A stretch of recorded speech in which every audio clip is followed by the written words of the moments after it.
with us. If you haven't already, please enjoy breakfast. The sponsor is also our speaker, Surfacity Wellness, so definitely please enjoy.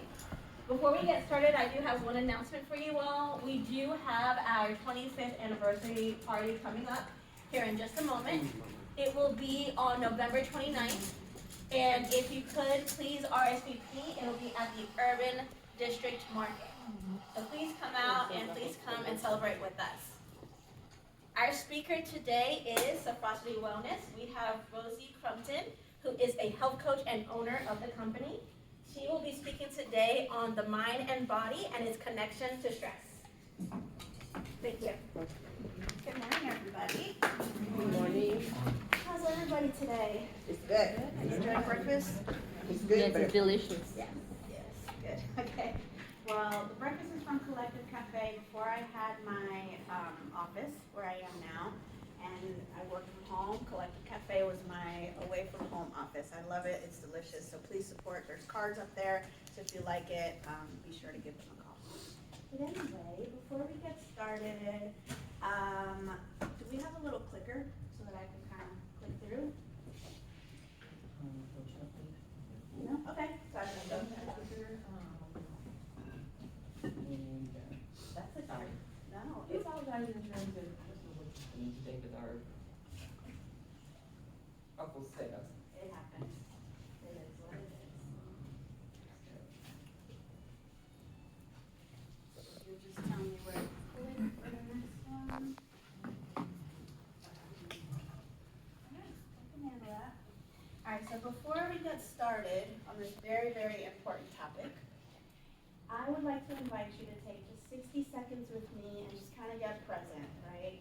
Leave everything that happened before this very moment, just kind of put it to the side and get present. Would you all like to join me in that? All right, and we can just do our own thing for just 60 seconds. Okay? So take a deep breath. Release. And get settled. And focus on your breath.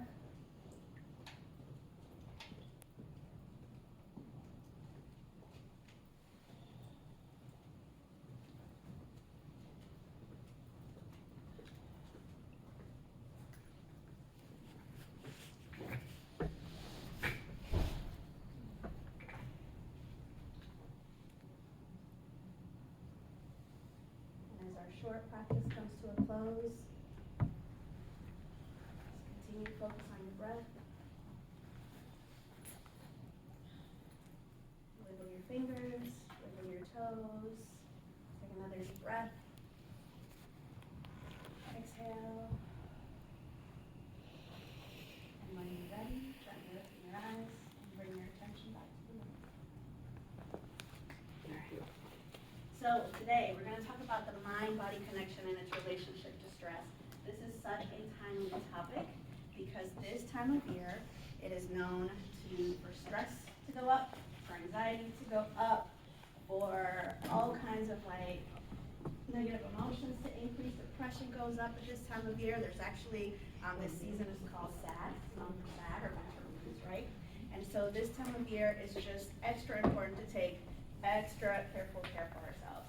And so when we understand the mind and body connection, it can really be helpful to how we can support our stress management. And so it is my hope today to be able to share some new information to inspire that continued care that you do for yourself. So stress is an emotion and it's also a physical experience. How many of you experience stress? Everybody, right? Stress is a very normal part of human behavior, human emotion. It's okay to experience stress. So what does stress look like for you all? We're going to make this interactive. It's more fun to talk that way. What does stress look like for you? Trouble sleeping. Trouble speaking? Sleeping. Sleeping, trouble sleeping, okay, or speaking too. Loss of concentration. Concentration, yes. What else? Neck tension. Yeah, muscle tension. Sometimes people get stomach aches. Pain in your hands? Yeah. Your joint pain. Some people get stomach aches, some people get tension headaches. Yeah. Right? So stress is both an emotional experience as well as a physical experience. Thank you.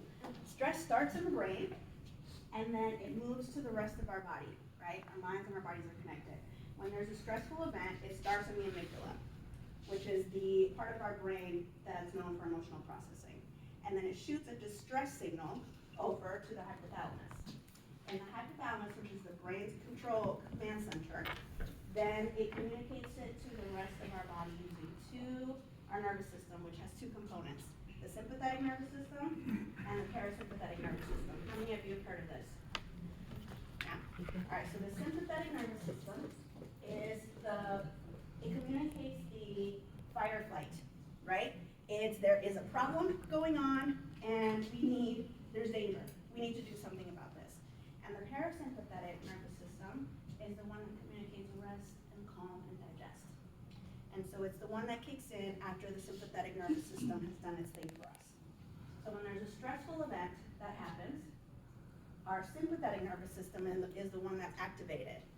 And a host of physiological effects happens in our bodies.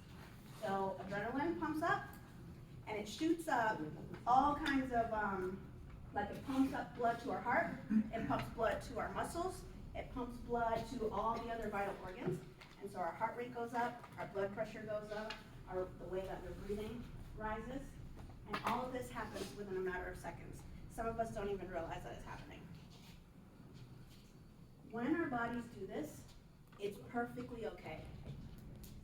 Our bodies are always communicating to us that something is wrong. It's okay that our bodies are telling us that something is wrong. Now, stress is normal. We've already established that, right? Everybody experiences stress. Stress is part of life. But not all stress is bad. Did you all know that? Yeah. Sometimes we have what's called eustress. And eustress is the kind of stress that gives us like the feel-good endorphins. So this happens around the time when we get promotions or vacations. How many of you are taking vacations soon? Yeah. What kind of stress may come up with vacations? Packing. Packing. I know. Your flight. Yeah, catching your flight on time. What else? Worrying about fur babies being left at home. Worrying about your fur babies. Yeah, if you're taking any littles with you, try to keep track of them, pack for them, and all that stuff. So Thanksgiving next week is my favorite day of the year. Not for what it historically represents, but because my family gets together for Thanksgiving every year, and not just like the other times that we've gotten together, but like my cousins flying in from New York, and my cousins and aunts and uncles that I don't get to see all the time are all under my roof, and I get to host, and I just love having everybody that I love like right there close to me. And so all of this happens, and I have people that are staying at my house. It's a 4-day ordeal cooking for anywhere between 20 to 40 people. It's a whole thing, right? But the eustress that comes with that makes it all worth it, right? So it's okay. This kind of stress is very, very normal and a very part of the human experience. Then there's acute stress. And acute stress is a physiological and psychological reaction to a specific event. So stressful event happens, sympathetic nervous system kicks in, parasympathetic nervous kicks in, we move on with life. And then there's chronic stress. Chronic stress is the consistent sense of feeling pressured and overwhelmed for a long period of time. If we think about the nervous systems the sympathetic and the parasympathetic, and you think of it as a car, the sympathetic nervous system is kind of like the gas. You're hitting the gas, right? It's the flight or flight. And then if you think of the parasympathetic nervous system, that's your brake system. Now when you think about people that experience chronic stress, that's like hitting the gas all the time. So imagine if I take a brick block and just put it on the gas pedal and just put my hands up. What's going to happen to that car? It's going to crash. So what would happen to your body, this vehicle, if you don't ever hit the brakes? You're going to crash. Yeah. Okay. So stress can cause problems with your health. Help me read these. Who wants to read the first bullet? Go for it. Abnormally elevated glucose and insulin. That can absolutely happen if you're just gassing it up the whole time. What else? Who's next? Weaker immune system. weaker immune system. What else? Reduce resistance to infections. Reduced resistance to infections and illness. Increase blood sugar. Increased blood pressure. What else? Weakened bones. Trouble with digestion. Trouble with digestion. Headaches, backaches, and arthritis pain. Yes. What else could happen? Anxiety and mood disorders. Yep. Two more. Stress can make it harder for your body to heal from serious illness. Yep. And one more. Stress can make unhealthy behaviors worse, likely to eat poorly, exercise less, neglect, or damage relationships. Exactly. This is also a very normal part of human behavior when we're feeling that extra stress in our lives. Those healthy habits that we've already established, some of those go out the window too. So recognizing, being aware of what is happening to our body when we're losing, when we're hitting that gas pedal, how do we hit the brakes? Or else. So stress has effects, negative effects on the body, more than what we just read. In your musculoskeletal system, in your respiratory system, your cardiovascular system, your endocrine system, your gastrointestinal system, your nervous system, and even your reproductive system. I wanted to include this source because APA wrote a beautiful article and breakdown of how stress can affect your body in each of these systems. Should you want to read it, do check that out. So stressors can come from all different areas of your life. Stressors can be physical, and physical meaning your physical body, but also your physical environment. So how many of you have ever had like a noisy neighbor? Yeah? Or like there's construction happening on your home, and it's like at 7 a.m. on a Saturday when it starts, right? This is part of your environment and events that are happening around you in your environment that can be a stressor in your life. But also what's happening in your physical body. Whether it's a temporary illness or a chronic disease, this can obviously be a stressor for your life. So if you have to monitor your glucose all the time, if you've got an injury, you have surgery for whatever reason, all those things can be stressors. Stressors can also be psychological, so about deeply held beliefs that we have about ourselves or others. Many of you have heard of limiting beliefs, right? So these can be stressors in your life. Stressors can be social, stemming from relationships in your life, and I don't mean, well, it can be a partner, but not just a partner. It can be a coworker, it could be a neighbor, it could be a loved one, your employer, whoever else. Those can be stressors. And you can have stressors from all or combinations of any of these places in your life at the same time. So I was gonna do this activity, but then I decided that it was very mean to do it. So I'm not gonna do it. But I am gonna tell you what I was gonna do. So I was gonna ask you to think about something that is just super stressful in your life. And I don't mean like, oh, this gives me a little bit of anxiety. I mean something that gives you deep trouble and worry, and please don't think about that now. But the point of me even bringing this up is because whether you're experiencing it in the very moment, or if it's something that has happened in the past, or something hypothetical that may or may not ever happen, it's gonna have that same effect of hitting the gas. Your sympathetic nervous system is gonna kick in, even with imagined things that may or may not happen, or something that's already happened that you can't do anything about. So I wanna challenge you to remember what happens in our bodies when we're experiencing stress.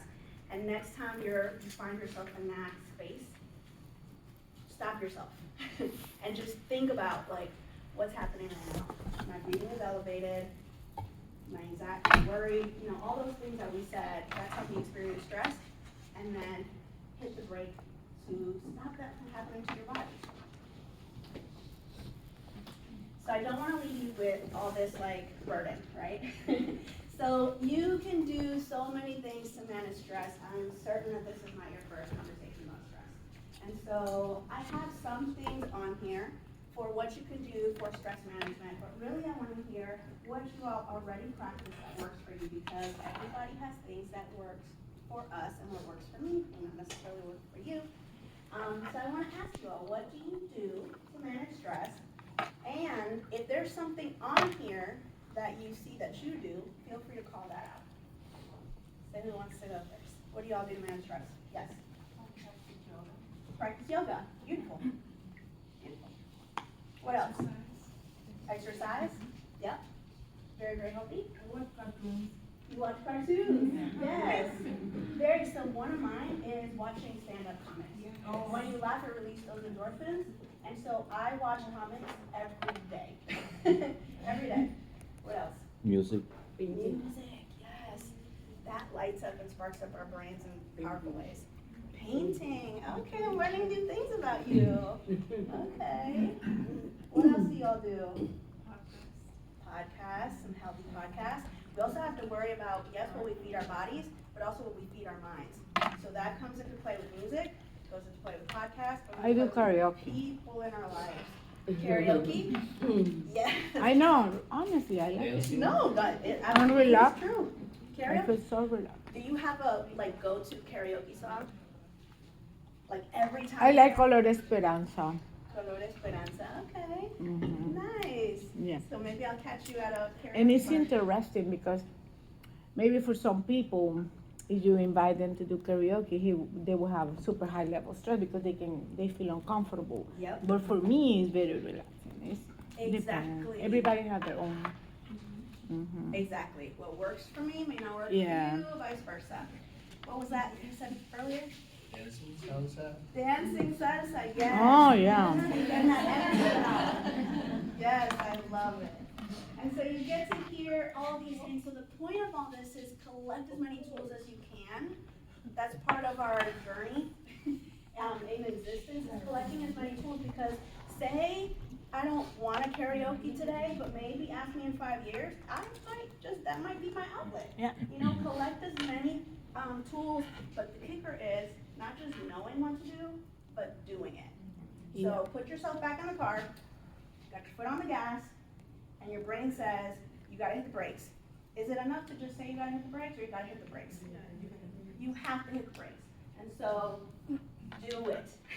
Not just know what to do, but do it. Approach with curiosity and not judgment. So if there's something that was said today, like watch cartoons, why would I watch cartoons, right? No, be open to it, try it, and see what you think. When we support our minds, we support our bodies. When we support our bodies, we support our minds. So you might look up there and say, eat a nutritious meal. What does that have to do with managing my stress? It absolutely does. All right, so how I can help you. So stress management is one way that I support people. What I do is I help people make behavior change to help prevent and manage chronic disease. I meet with people one-on-one and do work one-on-one. I work with groups of people, and then I do workshops like these, but more than obviously the time that we have today. But so what qualifies me to do this kind of work? So I have a bachelor's degree in psychology. I have been in behavioral health since 2005. I did my health and wellness program at Duke Integrative Medicine, and it is a fantastic program. I love my experience at Duke. I'm actually going to start training people there for an hour a week. But loved the program at Duke Integrative Medicine, so I completed that, then went on to do certification through Duke, completed that, and then I went for national boards in health and wellness. The National Board for Health and Wellness, there's only 9,000 of us that have that certification. It's a certification that was done in collaboration with the National Board of Medical Examiners. It is true healthcare profession. We are all National Board trained and skilled to help guide people to behavior change using a variety of evidence-based practices and psychological theories. I mentioned that, so stress management is one area that I support people in, but it's really behavior change and all the things that help our health and well-being. So movement, rest, emotional wellness, stress management, anxiety management, personal and professional development, nutrition, all those things. And I do have a dietitian, registered dietitian and a licensed dietitian nutritionist on staff who's also National Board certified. So out of a little over 9,000 of us, 2 of us are here, local, here for you, and I speak Spanish, yes. Do you serve this addiction management? Do I do addiction management? Yeah. Not specifically, but I did work with someone who, we started working with, I was doing this in partnership with his doctor, and he was there for some weight loss and some healthy habits, but he was also an alcoholic. And he did not want to work on his addiction. Any And so- type of, I'm sorry, continue.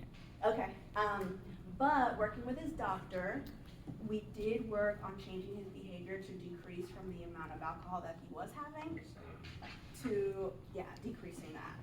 Again, that kind of world has to be done in partnership with a professional and, sharing our resources and very well within my scope of practice. So it's really like a case-by-case basis. And also part of being national board certified, which thank you for that question, because it leads me to tell you this. I have to have professional liability, right, insurance, I have that. We have a scope of practice that we have to follow. So if there's anything outside of my scope, I know where that line is, I refer out to community partners, like you all, and then I have a code of ethics that I also have to follow. I have a question, any type of addiction? What? Any type of addiction? Yeah, anytime. Raymond Castillo. He's, by the way. Alright, so I wanna invite you to, so I get brought in and invited to have these conversations with different organizations, and a lot of it is just for the paying organization, but every once in a while, I do get to do this kind of stuff for the community. And since we're talking about stress and it's such a timely topic, I do have an upcoming community workshop. It's 90 minutes, so you're gonna get a whole lot more than what we're doing today. And it's December 2nd. I'm doing this in partnership with the town of Matthews. They hired me to come in and do this for the community. They're charging $15 per head to do it. The value of what you're gonna get out of the 90 minutes is gonna be a whole lot more than that. And what I told them I would do, because it's December 2nd, we're gonna do a holiday edition. And so we're gonna talk about how to get through December and into January with a healthy, positive mindset. And so please come, there's a QR code. If you don't get a chance to come up here and register, you do have to register, there's limited seats. Shoot me an email and I can get you that link. Okay, one last thing. Well, 2 last things. This is a QR code to connect with me. I offer free virtual consults. So take advantage of it. I let people know in this conversation if it's something that I can do, speaking of scope of practice, if it's something that I can do, I'm happy to help you with. If you want to talk about this for yourself or for your organization, do that. To connect with all of our things on Facebook, I share like very broad general resources. Instagram, you can kind of stay connected with like the things we do here and there. TikTok, I'm brand new on TikTok. My intern talked me into it, and so we're doing some fun stuff there too. Or LinkedIn, find me on LinkedIn and we can just be friends. One last thing I want to leave you with is a very efficient way to hit the brakes. And there's no excuses, you can absolutely do this and it takes you like 5 seconds to do. You want to do it with me? Okay, so this is called the physiological sigh. Has anybody heard of the physiological sigh? Ooh, yay, something new. Okay, so Andrew Huberman, he's a neuroscientist. Neuroplasticity is one of the areas that I'm trained in to help support behavior change, which is our brain's ability to adapt, change, and grow. Okay, he's a big neuroscientist. Look him up. He's got a podcast. But Andrew Huberman, if you forget how to do this, look him up on YouTube and you can see the demo there. What you do is 2 inhales through the nose, 1 exhale through the mouth. The first inhale is long, the second inhale is short, and then extended exhale. So I'm gonna do it once, and then I'll ask you to do it. So it looks like this.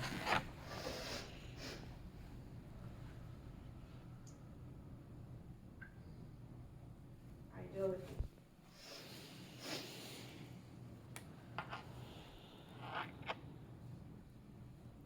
And one more.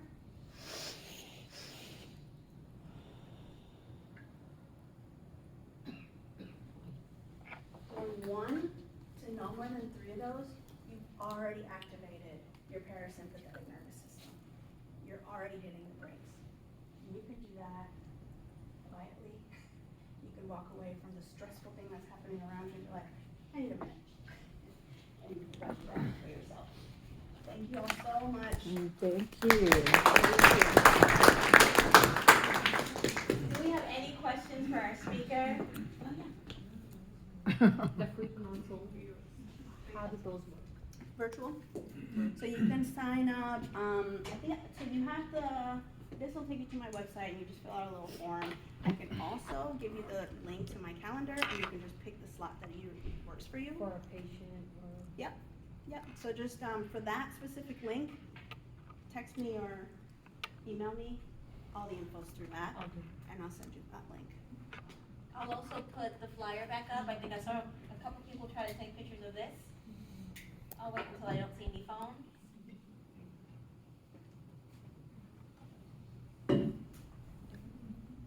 And a question for you. Yes, Do you speak Spanish? I do. Okay, that's good. So just in case. Hago talleres en español y en inglés. Okay, perfect. Y también trabajo uno a uno con personas en español. Perfect. And then this was the source link. I think I saw someone try to take a picture of this earlier, the link that she had referenced. Alright. Well, thank you all so much. So this brings us to our networking part of the morning. I do want to bring your attention back to a couple events we have here in Enlace. So we have the 25th anniversary celebration, like I mentioned already. Please make sure you RSVP. It's at the Urban District on the 29th. We also have our senior holiday breakfast on December 6th. This isn't, you are more than welcome to come, but also you're welcome to also maybe sponsor food or sponsor a gift for the seniors. And then next month, we will not have our regular meeting. Instead, we will have our holiday celebration from 10 to 12. Yeah. And it will still be on the same date. It'll be on the 13th, the third Wednesday of the month. No, the second Wednesday. Sorry, second Wednesday? Second Wednesday of the month, excuse me. Yes. Can you explain a little bit about the seniors? Is it like a retirement or is it, how is that? So basically, it's just a celebration to honor the seniors in the community, to allow them to experience a holiday celebration. Is it in partnership with a specific organization? Liliana's Liliana. senior group. Yeah. If you have more questions, you can always bring the questions there. I'll start us off. I am Eunice Benz. I am the house